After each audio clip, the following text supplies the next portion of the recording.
I should have known that a job interview scheduled for 11:30 p.m. on a Sunday night in the desolate heart of the rusting industrial district was a death wish rather than a career opportunity. But when you have exactly $74 in your bank account and an eviction notice taped to your front door that is brighter orange than a traffic cone, your survival instincts tend to get overridden by the desperate, blinding need for a paycheck. Which is exactly why I found myself parking my beat-up Honda Civic in a pothole-riddled lot outside warehouse for B, under the flickering hum of a dying street lamp. The job posting on Craigslist had been vague, but alluring, promising $5,000 a week for a biological asset management assistant, a title that sounded fancy enough to be legitimate but vague enough to mean absolutely anything. And the only requirement was perfect physical health and immediate availability, both of which I had in spades. So I adjusted my cheap tie in the rearview mirror, ignored the gut feeling that was screaming at me to turn around and go home to my empty fridge,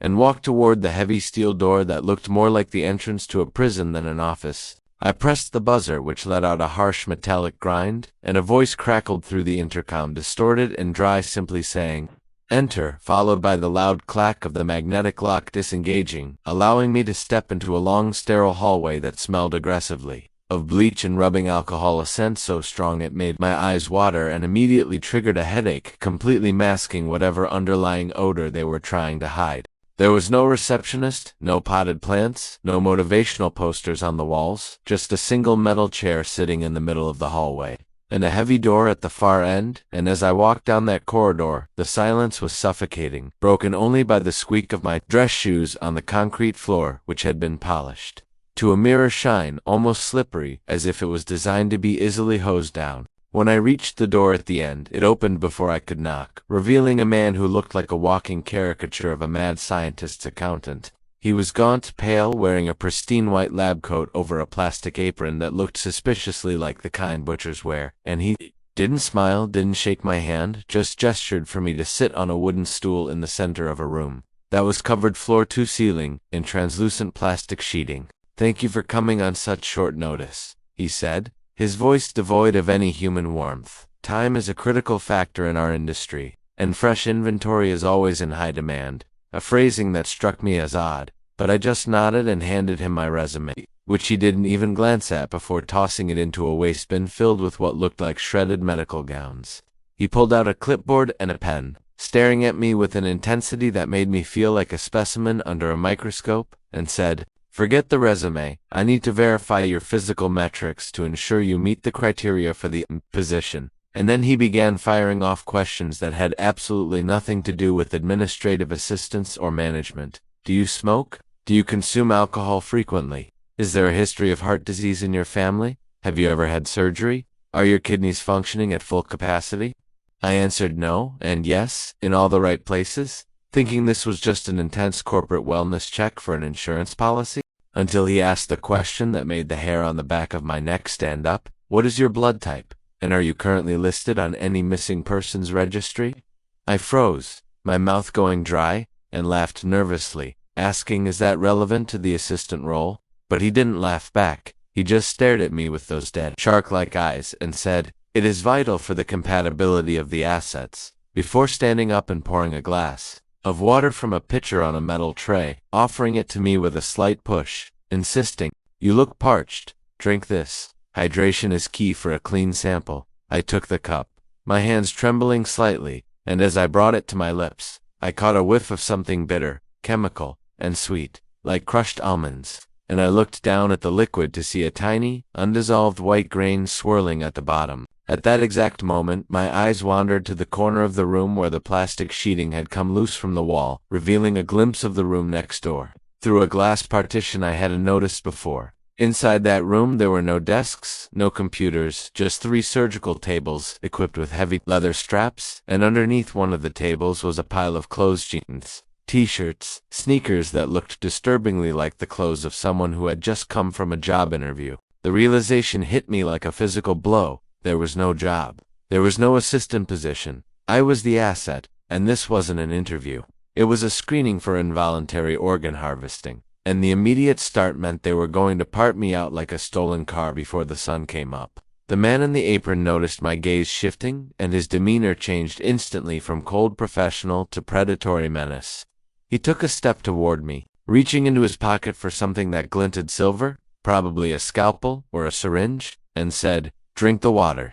It makes the transition easier for everyone." Adrenaline, that beautiful primitive drug, flooded my system, and instead of drinking, I threw the cup of chemically laced water directly into his eyes, blinding him for a split second as he roared in pain and clawed at his face.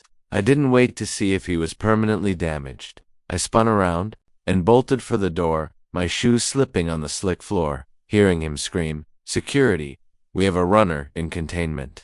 I burst into the hallway, sprinting toward the exit, but the magnetic lock on the front door had re-engaged, showing a red light, and I could hear heavy boots thundering down the corridor from a side entrance. So I threw my shoulder against a fire exit to my left, bursting out into the cold night air of the alleyway behind the warehouse.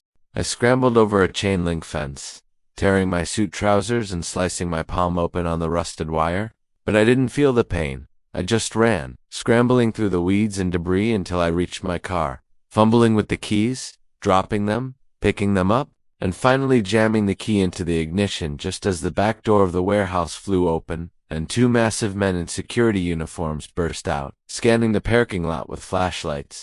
I killed the headlights, reversed blindly out of the lot, and sped away into the darkness, not daring to breathe until I was 10 miles away on the interstate, surrounded by other cars. I went straight to the police station, hyperventilating and covered in dirt, and told them everything: the plastic room, the questions, the surgical tables. But when they raided the warehouse 3 hours later, the place was scrubbed clean.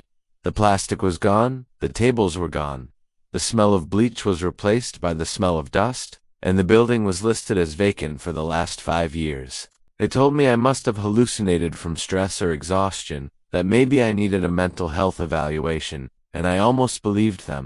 I almost let myself think I had made it all up, until I got home this morning and checked the pocket of my jacket, where I found the application form I had blindly shoved in there during my escape. On the back, in small fine print, was a single paragraph that I hadn't read before. A waiver that simply stated, "By entering this facility, the applicant agrees to the donation of all biological material upon termination of the interview process." And below that, clipped to the paper, was a Polaroid photo of me taken from a hidden camera in the hallway as I walked in, with a red stamp across my face that read, "Match found, heart and lungs priority order." I knew I should have quit this dead-end minimum wage job the moment I tapped the shoulder of the guy sleeping in row G, seat 14, to tell him the movie was over, and his head rolled right off his shoulders and landed with a hollow plastic asterisk thud asterisk on the sticky floor, bouncing twice before coming to a rest against my sneaker. It was 3:15 a.m. on a Tuesday, the graveyard shift at the old Grand Majestic Theater,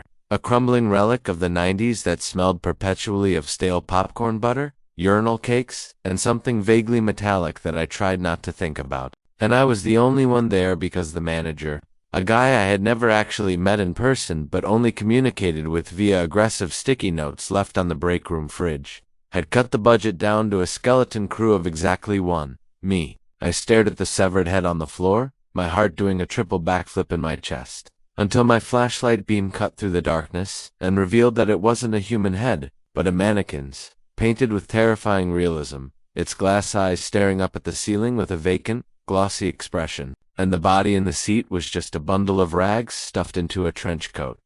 I let out a breath I didn't know I was holding, laughing nervously at my own paranoia, assuming it was some stupid prank left behind by a group of teenagers from the horror marathon we had screened earlier that evening. So I kicked the plastic head under the seat, grabbed my mop bucket, and continued the soul-crushing task of scrubbing soda stains off the carpet, muttering curses about my student loans and the poor life choices that led me to be a janitor in a place that looked like the setting of a Scooby-Doo episode. But the weirdness didn't stop there, because as I moved from Theater 4 to Theater 5, the silence of the building began to feel heavy, oppressive, like the air pressure before a thunderstorm, and I started hearing things faint, rhythmic clicking sounds coming from the projection booth high above, which shouldn't have been happening because the digital projectors were on timers and were supposed to be powered down by midnight. I tried to ignore it, turning up the volume on my earbuds, blasting heavy metal to drown out the creeping dread. But then the smell hit me, not the usual smell of fake butter, but the sharp stinging scent of formaldehyde and fresh paint, masking something rotten underneath.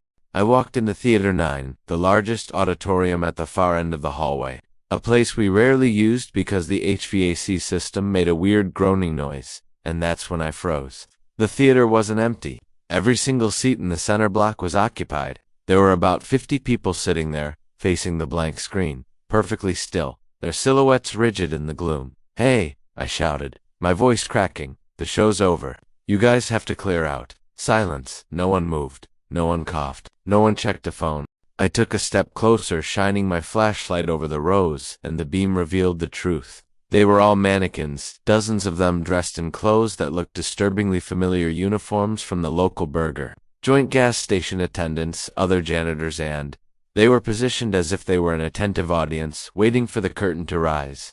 Panic finally pierced through my denial, and I turned to run. To get the hell out of this place and call the police, but the double doors to the lobby slammed shut with a deafening asterisk bang, asterisk that shook the walls. And I heard the distinct, metallic asterisk, click-clack asterisk of heavy deadbolts sliding into place from the outside. I ran to the doors, slamming my body against them, but they wouldn't budge. They were reinforced steel, sealed tight. That's when the projector flared to life. A blinding beam of white light cut through the dusty air, hitting the silver screen, but it wasn't playing a movie. It was a live feed. It was a high-angle shot, grainy and black and white, showing a tiny, terrified figure standing in front of locked doors, banging on them uselessly.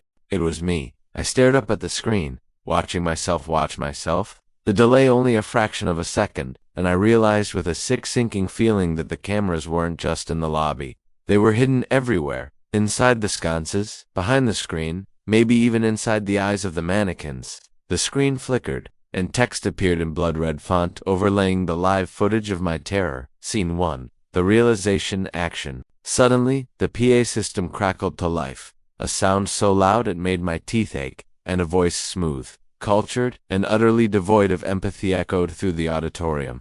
"Cut. No, no, no," the voice sighed, sounding like a disappointed drama teacher. "The fear is good, Justin, but the motivation is lacking. You're not just trapped, you're being hunted. Let's try that again with more ... incentive." A hidden door near the screen creaked open, and a figure stepped out. It wasn't a mannequin this time. It was a man, massive, wearing a welding mask, and a leather apron stained with dark, crusty patches, dragging a fire axe that sparked against the concrete floor. The director in the booth spoke again. "Action." And the man with the axe began to walk toward me, not running, just walking with the slow, inevitable pace of a slasher villain. I scrambled backward, tripping over a row of seats, landing in the lap of one of the mannequins. And up close, I saw the detail that broke my mind. The mannequin's skin wasn't plastic. It was cold, waxy, and stitched together, but it had pores. It had a birthmark on the neck. It was a preserved human body encased in a shell. And looking at the name tag on its uniform, I read Kevin, Employee of the Month, October 2023. Kevin was the guy I replaced. Kevin didn't quit. Kevin was just cast in a supporting role. I scrambled up, adrenaline flooding my system, and sprinted up the aisle, dodging the axe swing that cleaved the seat I had just been in into two pieces, stuffing flying everywhere. I ran toward the projection booth access stairs, thinking if I could get to the director, maybe I could stop this. But as I reached the top of the stairs, the door opened and I wasn't met by a man in a chair. I was met by a bank of servers and a single laptop sitting on a desk, running an AI text-to-speech program. The director wasn't a person. It was an algorithm. An automated script running a horror simulation for a deep web audience paying in Bitcoin to watch real people die in high definition. The chat room on the laptop screen was scrolling a mile a minute. User _666. Bet 5K, he dies in row 4. Slayer _X. Use the chainsaw next. Director _AI. Audience vote received. Releasing gas. Vents in the ceiling hissed open, and a thick green fog began to descend into the theater below.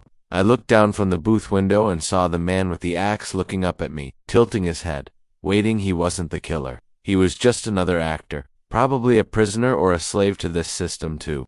The screen on the wall changed again, showing a close-up of my face in the booth, tears streaming down my cheeks, and the text updated. Scene 2, The Hopelessness, Final Act. The door behind me, the only exit from the booth to the roof, clicked. I turned, hope surging, and grabbed the handle. It was unlocked. I burst out onto the roof into the cool night air, gasping, thinking I had made it, thinking I had beaten the game. But as I looked around, I froze. I wasn't outside. I was standing on a stage, a massive sound stage. The sky above me was a grid of studio lights. The city skyline in the distance was a painted backdrop. I walked to the edge of the roof and looked down, not at a street, but at a studio floor, bustling with silent crew members, all of them wearing silver masks, operating cameras on cranes, adjusting lights, all pointing up at me. A loudspeaker boomed from the heavens, the AI voice echoing in the cavernous studio, and that's a wrap on the escape sequence. Reset the set for the fall sequence. Justin, please hit your mark on the edge. If you jump, it's a quick death. If you make us come up there, we go off script. I stood on the edge, looking down at the army of faceless cameramen, realizing the movie never ends. The set has no exit, and the only choice left was which scene I wanted to be my finale. I looked directly into the nearest camera lens, forced a terrified, manic smile, and whispered, "I hope you guys subscribed," before stepping off the ledge into the blinding white light.